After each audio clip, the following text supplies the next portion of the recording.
Greetings, friend, and welcome to the Between the Covers podcast, where we are working every day to remove the self-limiting beliefs that are preventing us from becoming the heroes of our own stories.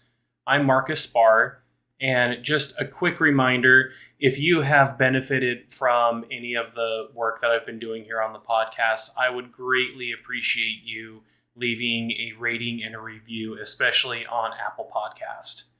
Today, I want to talk about resolutions. Here we are, it's getting toward the end of 2023, and we are preparing for what the next year is going to look like. For a lot of us, at least here in the United States, it tends to bring about this routine of coming up with a New Year's resolution.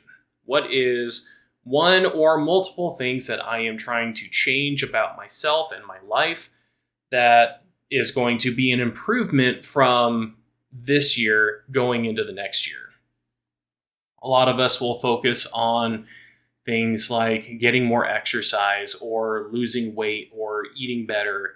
Some resolutions can even be starting a new hobby. It can be getting rid of an addiction, like wanting to drink less, wanting to quit smoking, things like that. While we are talking about resolutions, one thing that I really want to stress is I'm not saying you have to set resolutions. Honestly, I'm one of those people that will jokingly say that my New Year's resolution is not to have a New Year's resolution. The reason why is because a lot of times these aren't the healthiest things for us to do. And if we're trying to make change to ourselves, to our bodies, to our minds, and we're only giving ourselves a small time frame of a year, a lot of cases we're going to set ourselves up for disappointment. I want to talk about this here because resolutions don't really work. I'll just come out and say it. Resolutions do not really work. There are a lot of reasons why. Before we get into that, I would like to share some statistics with you. Back in 2020, the New York Post released an article stating that they had found the day that most people give up on their resolutions, and that is the 1st of February. Most of us aren't even making it longer than a month of trying to change ourselves. According to another source that I found online, 87% of people said that they were confident that they were going to be able to maintain their New Year's resolutions. Yet of those 87%, there was only, what's the source here say? 22% of people stuck with their resolution after February, or I should say after January. By February, only 22% of people actually continued on with their New Year's resolution. And on top of that, 54% said they mostly stuck with them. So there was some shifting that was taking place on what their focus for their resolutions were. And another source said that 23% of people quit their New Year's resolutions within the first week, and 36% quit after the first month. That's not very high odds of success for something that we're trying to do to change our lives. And on this same source here, it's called Inside Out Mastery. 9% of people successfully keep their New Year's resolutions. That's not a good number. 9% is not a very high number for us trying to do something that is ultimately trying to improve ourselves. And there are some pretty distinct reasons why this is happening. One of the main reasons is the resolutions that we set for ourselves are too grand. They're too big. It is setting ourselves up for failure from the very beginning. A great example of this is if someone has the resolution that they want to lose weight. That can be through trying to eat better or what I'll focus on here is exercise. Someone joins a gym and they're like, you know what? I'm going to go work out every single day in order to get myself healthier. And that may sound like a really good thing to do, which it's honestly not. What is happening here is these people who are making these grand plans of working out every single day, they haven't really taken a look at what their habits currently are. And that's a problem. If you have a habit right now of exercising none, if you don't exercise at all during a week, going from none to every single day, you're setting yourself up for failure, my friend. It's not a good thing. We will burn out and lose our motivation so quickly when we hit that wall of failure. We might not have really taken a whole lot of thought into what was going to be required for us to achieve this goal. I don't know about you, but growing up, we typically came up with what our New Year's resolutions were on New Year's Eve. I didn't put a whole lot of thought into what I wanted to do and how I was going to get there. And that's one of the main pitfalls that we run into is we set unrealistic goals for ourselves. And most people, if that is the kind of goal that they have, they're going to drop it really quick as soon as they discover, oh, I actually can't do this. Well, I may as well not even try. Does that sound familiar at all? I can't tell you how many resolutions I've had where that has been my mindset. I have given up, and instead of trying to adjust my goal, I just give up because you know what? At least I'm comfortable where I'm at. Tying into this reason of having unrealistic goals is our expectations of what it's actually going to take. A great example of this for me personally is I'm getting older. I don't bounce back like I used to. In fact, I swear now whenever I get a bruise or I get like some kind of cut or something like that, it just seems like it takes forever for it to heal compared to what I'm used to. I'm still expecting my body to respond to this damage as if I was a teenager or in my 20s. I'm not in my 20s anymore. I'm almost out of my 30s at this point. My body just does not recover as quickly as it used to. So I can't tell my body, hey, go faster. I need to tell myself, time to change your expectations. When we are trying to make these life changes, one of the things that is important for us to do is to have appropriate expectations for the ultimate end goal and the process. One of the things that was very common for me growing up, and I saw this in family members and friends all the time, is going with the typical resolution of trying to get healthier is to eat healthier. And so people will cling on to some fad diet in the hopes that that will help them to lose weight. And one of the things that they don't realize is happening is they're not giving themselves everything that they need because everyone's body is different. You can't take one diet that works for, this is sad, diets only work for like 2% of the population. You can't take one diet and expect that to work for everyone, for every body type, for every genetic indicator that's going to be impacting our bodies. That's just impossible. So while we are trying to make these changes to improve ourselves, it's going to be important that we're putting everything into consideration. We're putting in appropriate expectations for time, for what is the end goal. I'm not someone who's really going to get below like 150 pounds. I don't see that happening.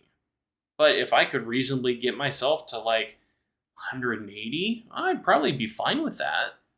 That would probably be a healthy weight for me. Maybe 200 is a healthy weight for me. I don't know. I haven't been at a healthy weight since I was, 5 years old? Kind of hard for me to know what is healthy. And I'm not going to use some standard that doesn't put my unique identity into consideration for what I should be doing and how I should be. If you do plan on setting a New Year's resolution or maybe a couple of New Year's resolutions, make sure that your goals, that the actual resolutions themselves is or are something that's achievable, that you actually can achieve it, and set your expectations appropriately. You will want to take the time to ease into what you're trying to do. Our bodies and our brains are naturally going to resist this change because we're trying to move towards something that is maybe new. We're trying to move towards something that's outside of what is normal, what is comfortable for us. Our brains love things being efficient, and trying to establish new habits and create these new patterns is not efficient at all. If we are setting ourselves these goals and the change we're trying to do is too quick and too drastic, our brain will naturally say, nope, we're not doing that. That is too difficult. It's going to cost us too much. There's no way we're going to be able to do that. And we will find ourselves being in that, the 22, 23% of people who give up on their resolutions within the first week, or the 34% of people who give it up by the end of the first month. If you have those first two parts of a resolution intact, that the goals are achievable and your expectations are appropriate, then the next thing that I would suggest is make sure that you're being gracious with yourself, because you might need to change these in order for you to achieve them. Say that your goal is to hit a certain weight by the end of the year. Well, what if that doesn't happen? Might not have been reasonable, but if you actually had some improvement in that area, then that would be a win. Just because it didn't fall within the time frame that you had established doesn't necessarily mean that it failed. Maybe there were things that came up over the year that you just could not even anticipate. Let's take all of that and put it into consideration here. When we're trying to improve ourselves, it's not a pass-fail. Again, I tell my clients all the time, we are not looking for perfection. We're looking for progress. How are you taking steps in a week or in a month or in a quarter towards these goals that you're trying to accomplish? And one other thing is, don't do this alone. We oftentimes have this belief that we can handle all of this alone, yet if we're by ourselves, oftentimes we're going to burn out. We're going to lose steam so quickly. There's only so far that our willpower can take us. And yet, if we have others who are supporting us, then that is ultimately going to help us get further along, so long as there's not any kind of shame or guilt that's taking place. Well, maybe guilt. Guilt can be a healthy thing. Guilt can tell you that there's something that you did that was wrong, but we want to avoid the area of shame where it says there's something wrong with me, that I'm the problem, that there is some innate flaw inside of me. That's what we want to avoid.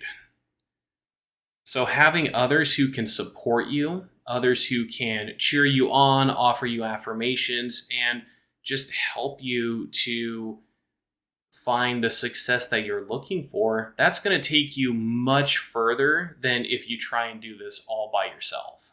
One of the most important things that we could ever do for ourselves if we are trying to do some kind of self-improvement is if we do not make it where we are trying to get to.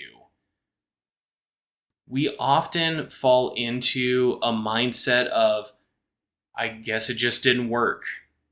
Yet, in a lot of cases, we don't take the time to explore what got in the way. Was it a self-limiting belief? Was it some outside influence that we had no control over? Maybe we experienced something that couldn't even be predicted when we were making these plans. What if someone sets a goal of trying to get healthier and something happens and say they're in a car accident or something happens and they're hospitalized and they have to go through this process of recovery, of rehabilitation?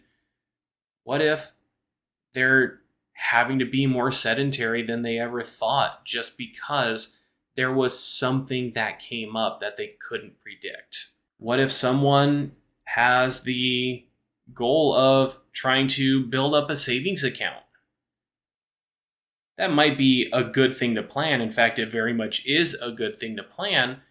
But what happens if there is a downturn in the economy that they couldn't predict? What if they lost their job? What if they have to get 2 jobs in order to make ends meet? Well, now they're just making ends meet. They're not really putting that much away into savings. And if that's what's happening, then that's one of those moments where I would highly encourage you to take a look and adjust your goals. Over this last year, this has been a conversation that Libby and I have had over and over again. While we were looking at how 2023 was going to look, one of the things that we did not anticipate, nor do I think or even believe we could anticipate, was the mental health crisis that we ran into. And it has taken a lot of time and energy over this entire year to work through this. We have had to spend more money on medical expenses, especially with therapy and meeting with some specialists. Meeting with a specialist is not an inexpensive experience. And at the same time, we're not looking at what happened and what took place over 2023, especially around our financial status. We're not looking at it and saying it was a failure. In fact, one of the things I've had to remind Libby a lot of is that she is worth the cost. She is worth however much it's going to take for us to get her mental health in a more secure and thriving place. You really can't put too high of a price on our own mental health. I'm sure there are some extreme examples where that's possible, but I honestly can't think of any right now. And while she had some very specific goals of where she wanted us to be financially by the end of this year, it didn't happen. We're not in that place. And that is okay. Something came up that is going to take us a lot of work and time to get through. And in the end, it doesn't really matter where we are with our bank account. What matters is that we are thriving and we are healthy physically, mentally, and emotionally as we're working through all of this. To me, that's what's important. And honestly, that's part of the reason why I don't personally do New Year's resolutions anymore, because I'm not looking at just the end of a year into the next year and being, what do I need to change? This is a mindset I have throughout the entire year. This is something that I'm constantly moving toward. There are things that come up that I wouldn't have anticipated. And it's like, oh, well, there's something else I need to work on.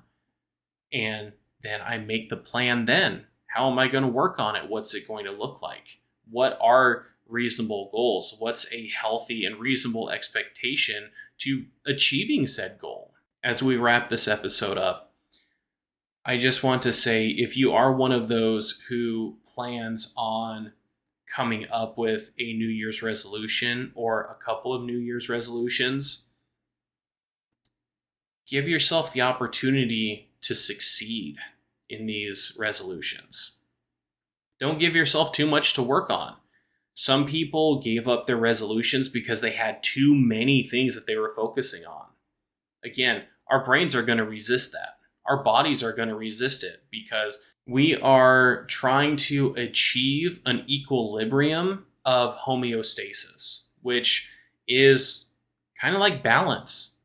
It's also what is familiar and comfortable, which is why when so many of us are given the opportunity of doing something we should do and something that we want to do, most of us are going to choose what we want to do, because what we should do is often uncomfortable, and we don't want to do that.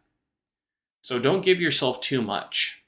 Give yourself reasonable goals that you can achieve.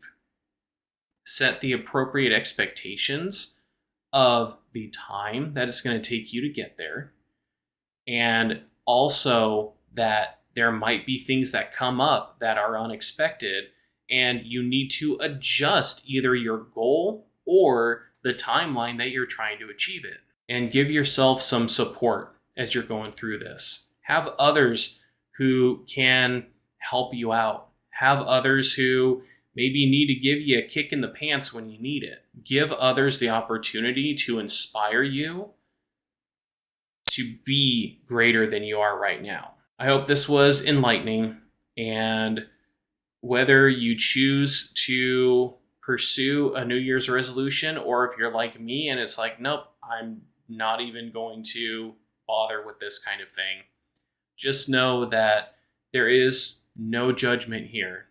The only thing that I'm trying to do is create a space for us to thrive and grow and become the people that we were ultimately meant to be. If a resolution is going to help you become your best, then go for it.